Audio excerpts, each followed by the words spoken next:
Would you like to accelerate your English learning journey towards your most fluent, confident, and capable self in English?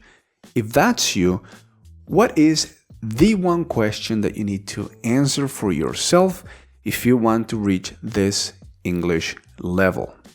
Is it a what question, like what grammar rules do I need to master, or what method should I use to learn new vocabulary? Is it a how question, like how can I stay motivated to practice English every day, or how can I include more English into my daily routine? Is it perhaps the why question? Why am I learning English? While all of these are important questions that you need to answer for yourself at some point, there's another question that is often overlooked and is far more powerful. So let's get to it, and in this video I will play you a clip from my latest podcast episode with my friend Joe Paz. And by the way, I also recommend that you listen to that whole podcast episode because it's really interesting, and I'll leave the link to that below in the description of this video. But that clip should give you a hint about the one question that you need to answer for yourself if you want to reach your most fluent, confident, and capable self in English. So listen to that clip. It's about 1.5 minutes long, and try your best to guess what that question is, and then we'll uncover it together.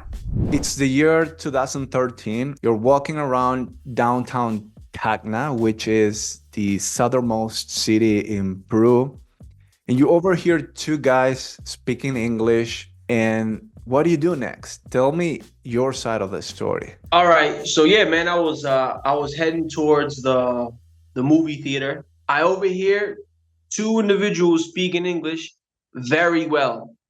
Like so well that I literally thought I'm over here crossing some Americans. I look back and immediately I walk up to you and I'm like, yo, where you guys from, man? Right? I don't know if you remember that. Of course you I do. do, of course, yeah. Um, and yeah, and when I found out one of you was from Belgium and you were from Argentina, I was like, wow, these guys speak great English. Right there, man, we broke ice and I guess we decided to link after, man. That was cool.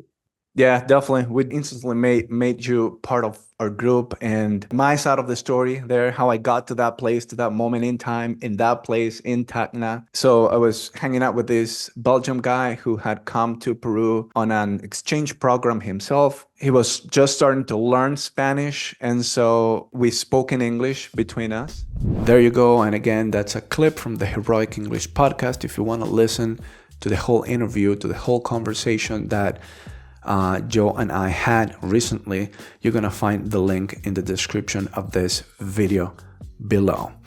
Anyway, any guesses as to what is that one question that you need to ask yourself if you want to reach your most fluent, confident, and capable self in English? It's not a what question, it's not a how or why question, it's a who question. Who can I talk to in English? Who can I create a meaningful connection with in English? Who can I forge a meaningful, long-lasting relationship with in English? Think about it. Language is a social phenomenon.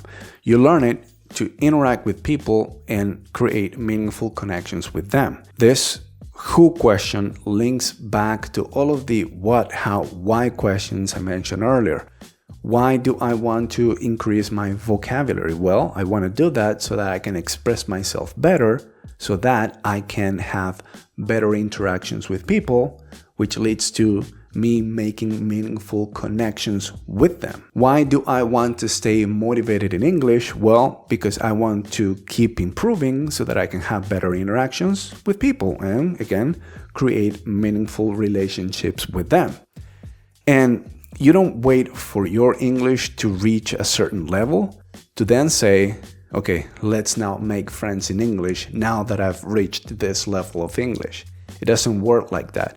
You make friends along the way, and this is what makes your learning feel meaningful and motivating. When you have the right type of people around you, you don't need to fight with your own tendencies to stay motivated.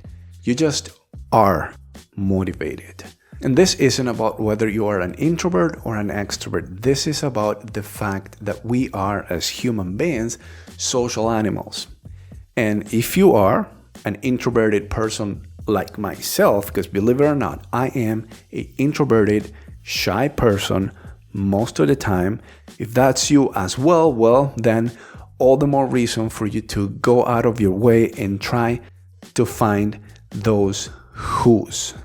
You've probably heard the quote, "It's not the destination, it's the journey."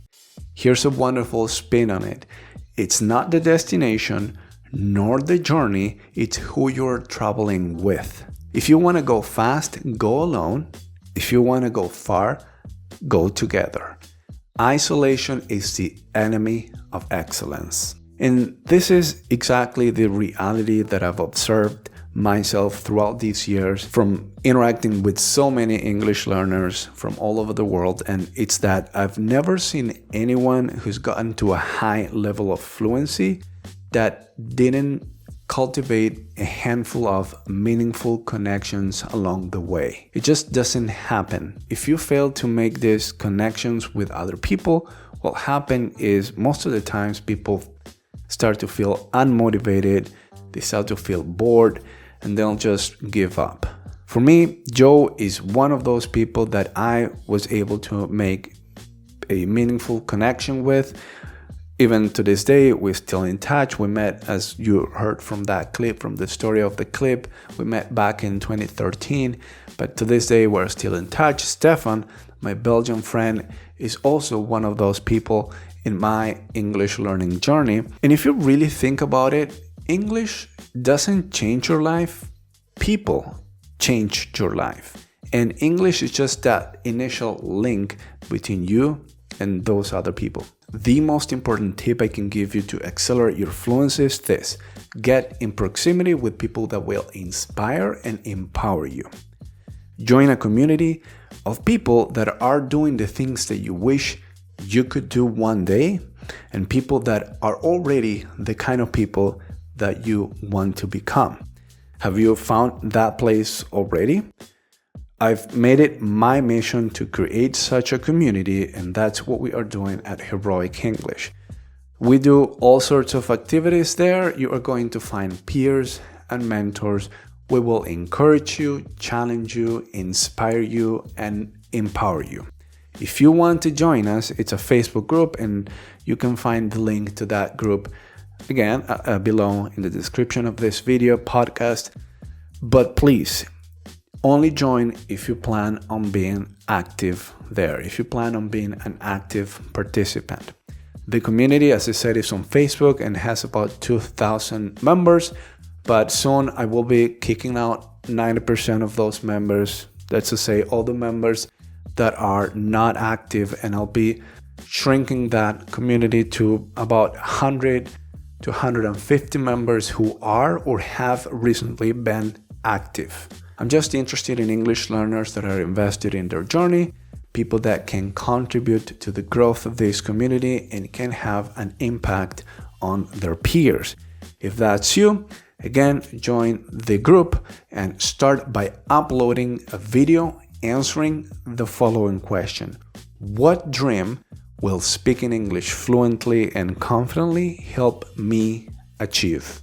That's a question that you need to answer via a video. Again, all the links are in the description. So subscribe to this channel, listen to the full podcast with Joe, and remember, the most important tip I can give you to accelerate your fluency is get in proximity with people that will inspire and empower you. Join a community where people are doing exactly the kind of things that you wish you could do one day, people that are already being the type of people that you want to become. That is the key for accelerating your journey towards your most fluent, confident, and capable self in English. There's, I guess, a lot of ways that you can find those people. One way or one place I can direct you to is Heroic English. There are many who's in there. Thanks for listening, and keep learning, keep growing, keep living your English, and until next time.